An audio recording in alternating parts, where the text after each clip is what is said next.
Welcome to podcast number 25. Sage Man here. For those of you just joining us for the first time, this podcast is about the future projects of TAPAS and Stuff Productions, which at the moment is nothing more than this channel, but I hope it becomes something more someday. So as you may have noticed, this podcast is coming out on the same day as the previous one. I mean, hopefully, because the previous episode came out a full week late. I can hardly believe it myself, but it's been a very busy week at work. Mother's Day is a very popular day at the restaurant, so we're very busy in the kitchen all day long. I didn't have much time to edit podcast number 24, but hopefully this one arrived on time, which means you get 2 podcasts in one day. Yay. I've started a Patreon, as have all my friends, due to them raising their prices for all new users after a certain point, so we all jumped on board prior to that certain point. Link in description to my personal Patreon, and since this is sort of a company, I'll also be linking the Patreons of everyone else, all my colleagues. Reminder to self, add the Patreon to the places, yes. I've also replaced all the thumbnails of all 25 episodes of the podcast. Previously, the thumbnail for every episode was the image on screen at this moment, the logo and the episode number. That was the thumbnail for every podcast episode. I've added in some graphics so it's easier to remember which episode is which, and to give them a bit more appeal. Images from the cover of the Droon book that gets discussed, from the Disney films that get looked at, and some representation of whatever else is talked about or displayed during the episode. So today, we're doing the usual 3 segments. Companions, where I talk about my Dungeons & Dragons musical. Droon, where I recap and review books from my favorite childhood book series. And Keys and Kingdoms, where I watch old Disney films to lift their concepts for a role-playing game universe. There hasn't been a Team Salmon segment in a couple of weeks, and there's no plans for one this week, but I'm hoping that'll change soon. I've paid Stacy for all the character art she's done so far, and I hope that both Stacy and Casey get some finished art to me soon that I can talk about next week. I think they've got some free time coming up. All my friends are in college, man. They don't have time for this TAPAS crap. I'm paying them now, but still. Excuse me a moment before we start the first segment. Got some phlegm. Yeah. Spring. Spring sucks. Okay. So, gosh, I wonder if that was the longest intro I've ever done. Today, we're on the second to last scene of Dritz and the Companions of the Dance Hall. Act 2, Scene 11.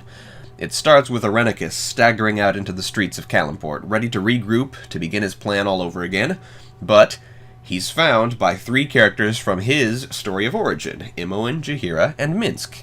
They kill him off and go to celebrate. Cameo power. Meanwhile, Entreri enters, walks through the streets of Kalimport, and sings the second-to-last song of the play, which is called I Know, and I'll sing it to you in its entirety. I look at the streets where I've been living, the underbelly, so cold and unforgiving. I tried to let it ride, but it's plain to see there's nothing in this world for me. I know where I belong. My life has been so wrong. I've seen where I'm going when I die, and I can't find it in me to cry. Just look at everything I have achieved. Cut down by Doerden and all that he believes. Now I fear, if I disappear, will anyone dare to care? Where I've gone, I belong nowhere. And at this point there's a half-hearted little dance solo break, followed by, though I try to deny that I'm living a lie, what can I do but die? Entreri is about to stab himself in the heart when Jarlaxle appears out of nowhere and disarms him. And Jarlaxle sings, "Is this what you do when you've been bested? I won't let that happen. I'm far too interested in you. So here's what we'll do. You're going to be a part of my team. You belong to me. I know where you fit in. Your life can now begin. We know where we end up in the end. So let's savor the time till then. Come with me, Artemis, back to Menzoberranzan, my town. I have so much to show you. They exit together, and with that, the scene ends. Today in Droon, we're tackling the first Droon book to follow Special Edition number 2, and the premiere of Season 4 of my imaginary adaptation. Book 22 is called The Isle of Mists, and I do believe that the slump I've been talking about is well and over. Nothing but good, awesome stuff ahead. Like several previous books, David Morrell illustrates and Tim Jessel does the cover. This team-up remains for the rest of what I'll call Season 4 of the series. In fact, I think I'll start Season 4 by just giving the full illustrator stats of the series, because I've been explaining it one book at a time, and that's just been no fun at all. So, here we go. In Season 1, consisting of the first 8 books, every book had a cover by Tim Jessel, but 2 of the books were illustrated by David Morrell. In Season 2, consisting of books 9 to 16 and Special Edition 1, Jessel illustrated 6 of those books, and Morrell illustrated the other 3. Morrell did the cover of 2 of those. In Season 3, consisting of books 17 to 21 and Special Edition 2, Jessel illustrated 2 books and Morrell the other 4, but Jessel did every cover. In Season 4, consisting of books 22 to 28 and Special Editions 3 and 4, Morrell did every book and Jessel did every cover. In Season 5, consisting of books 29 to 34 and Special Editions 5 and 6, 2 of the books were done by Morrell, and the other 6 were done by a new guy, Royce Fitzgerald. I don't remember how his illustrations compare. Guess I'll find out in a couple of months. Every cover was done by Jessel. And in Season 6, books 35, 36, and Special Editions 7 and 8, all 4 books had Fitzgerald interiors and Jessel covers. So, full stats, Tim Jessel illustrated 14 books and stopped in Season 3, David Morrell illustrated 20 books and stopped in Season 5, and Royce Fitzgerald illustrated 10 books starting in Season 5. 42 of the book's covers were done by Jessel, save the other 2 in Season 2, which were done by Morrell. Cool. I know you don't care, but now I know the stats. Anyway, Isle of Mists. Chapter 1. It's just about time. We open on Eric and Julie hiding in a closet at school because their powers are going haywire and they don't want to be seen. Neil shows up to find them, revealing to them that Salamandra and the dragon ship have appeared there at the school. They confront Salamandra, who explains that when the dragon ship went haywire, it took her all over Droon's past and future before finally spitting her out here in the upper world. A new magic is appearing in Droon, she says, a kind of super magic. She disappears, planning to steal the Jaffa City flag again so she can control the ship. The kids race to Droon and find that Salamandra has already stolen the flag in that time, and that time in Jaffa City has gone all screwy. A 3-year-old Kia is walking along the top of a wall and about to fall off. Chapter 2. Man's Beast Friend. Queen Relna uses a spell to return Kia back to her current self. As they inspect the crime scene where Salamandra stole the flag, Kem, Spar's 2-headed dog creature, appears, seemingly tracking Salamandra. The heroes suspect that the dragon ship is heading for the Isle of Mists, and that Spar needs to track the ship in order to find his way there. Max and the 4 kids ride off in pursuit of Kem. Chapter 3. The Wonderful Wonder. Kem leads them to a village made out of massive mushrooms, where the Orkans have been living. As they follow Kem, they meet a young Orkan man named Jumbo, and find that Spar has intercepted Salamandra and is fighting her using all 3 of his powers. Spar chases Salamandra away and takes the dragon ship for himself. As he flies off, the kids catch up to him using the Orkan Wonder, springy string cheese that allows them to bounce high enough to land on the flying ship. Chapter 4. All Aboard. As the kids, Max and Jumbo, stow away on the ship, they find that Spar has tracked down the last thing he needs, the second eye of the Viper, which is kept in a constantly moving caravan captained by Nelag. The kids attempt to help, but Spar succeeds at taking the eye from Nelag and completing the Viper, making his 3 powers fully united at last. So Spar sets a course for the Serpent Sea, and the kids pursue him on a bunch of rockets of Nelag's creation, which, surprisingly, actually work. Spar blasts them out of the sky. Chapter 5, Leaf It to Kia. Max uses a parachute to slow everyone's descent, but Nelag is hit by the blue fog that screws with time, and since Nelag was created only a short time ago, he disappears completely, and Eric realizes that only the power of the coiled viper can bring him back. Julie takes to the air to continue tracking Spar, and the others head for the Serpent Sea on foot. Scaly, red-eyed birds of the sort that hasn't been seen in Droon for centuries begin flying overhead, hunting, but Kia hides the group from them by concealing them under a giant leaf. They use the leaf as a boat to make their way down a river to the Serpent Sea. They reunite with Julie, who reports that Spar has used the Red Eye of Dawn to create a storm so fierce that no one can find him within. At Kia's insistence, they follow him into the storm anyway, and come upon the fabled Isle of Mists. Chapter 6, Mysterious Island of Mystery. The dragon ship passes overhead, and the party sneaks after them onto the island, knowing they're now dealing with the darkest magic Droon has ever known. The isle itself makes Kia and Eric's wizard powers backfire on themselves whenever they try to do, well, anything. The dark side is so OP, it's gotta always do that. Nins guard the ruins of Ko's palace. Jumbo tries to scare them away by growling like a bumbalo, but unfortunately a bumbalo-eating spider called a Gruffle appears instead. Chapter 7, Rockabye Beastie. With the Gruffle scattering the Nins, the kids flee into the palace, where they find Emperor Ko's childhood cradle, as well as a wrecked statue of him. Now knowing it's true that they are where Ko was born, and, so the legend says, where he died. Eric finds a wooden bird among the rubble, just as Salamandra appears. She says that everything that's happened so far has been part of her plan. Her plan to show the kids exactly what Spar intends to do here on the Isle of Mists. Chapter 8, The Viper's Fangs. Spar, his 3 powers in hand, explains that before Ko died, he performed his greatest feat of magic yet, freezing himself and all his armies in stone, waiting for the coiled viper to come and revive him. Spar places the viper atop the statue of Ko, and time begins to reverse. Nelag is revived by the time magic, and he casts a spell to protect the kids from the blue, foggy time stuff. The fog brings Ko's palace back into perfect condition, and brings Ko himself back to life. Chapter 9, The Black Horn. Ko begins to speak, bringing back the army of beasts from his own time. Eric and Kia use the fact that their magic backfires on them to their advantage, aiming carefully to actually fight Ko and the beasts. King Zello and Queen Relna arrive and assist. The kids steal the Viper and hide in the highest room of Ko's tower. Eric uses the Viper to turn the pursuing Nins into Orkans.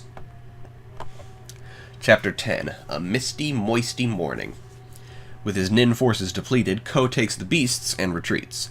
Salamandra pursues the army, and the heroes let her go, knowing that everything they succeeded at today was thanks to her help.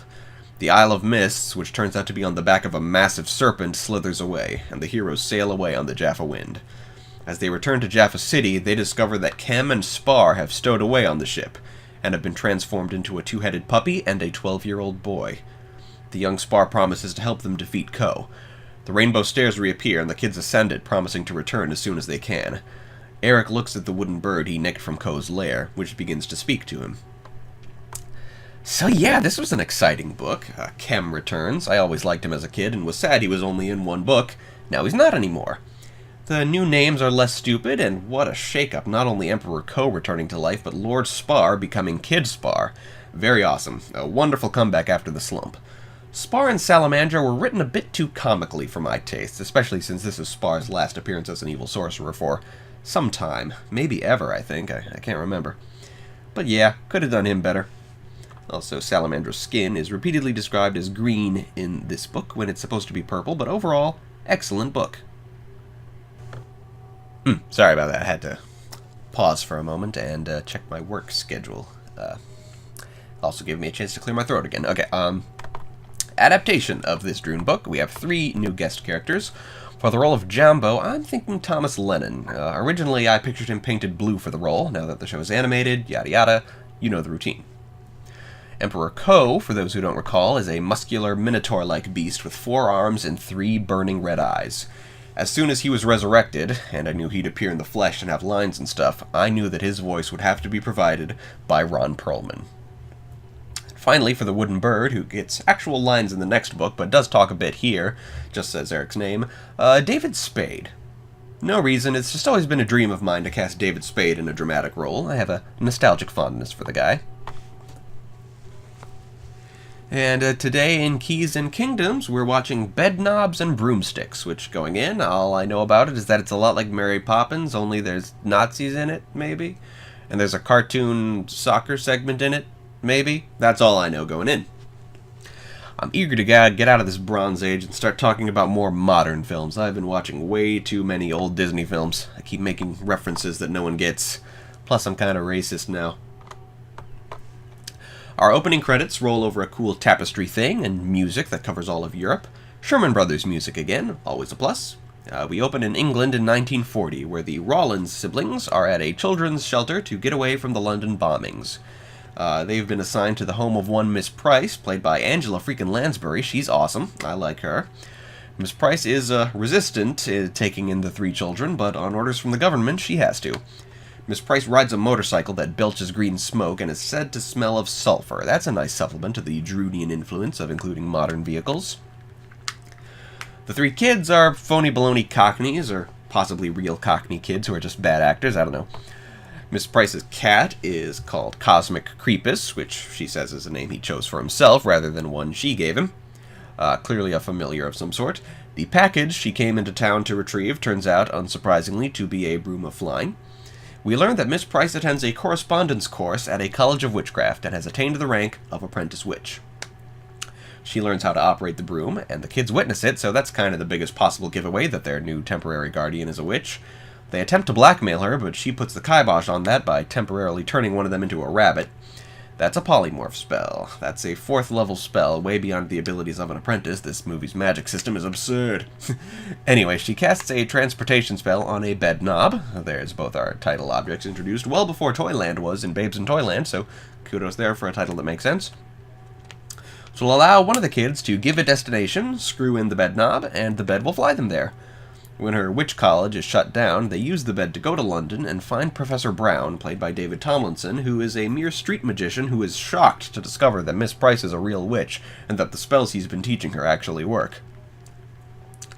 Brown lives in a stately manor because the neighborhood has been abandoned due to an unexploded bomb. It's somebody else's stately manor. Yikes. Brown wants Miss Price to join him in showbiz and make some money, but she's insistent on finding the spellbook where he got all the magic words. The book, entitled The Spells of Astaroth, is only half there, Brown having lost the other half in the market on Portobello Road, where he purchased it. On Portobello Road, there's a massively pointless dance number that I didn't really watch.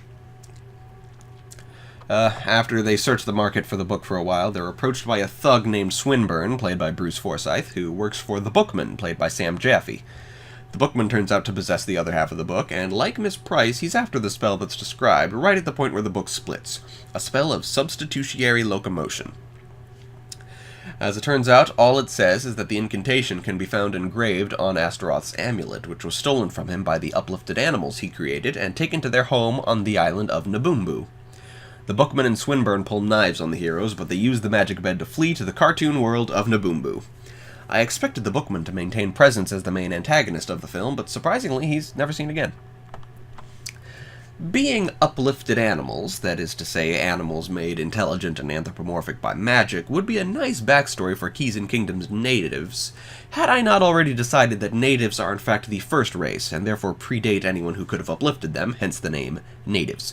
So natives do not equal uplifted animals. When it comes to rules about natives, I've decided not only the rule about the size of a native being related to the size of the animal they resemble, but also that they only resemble air-breathing vertebrates. So no bug or fish natives.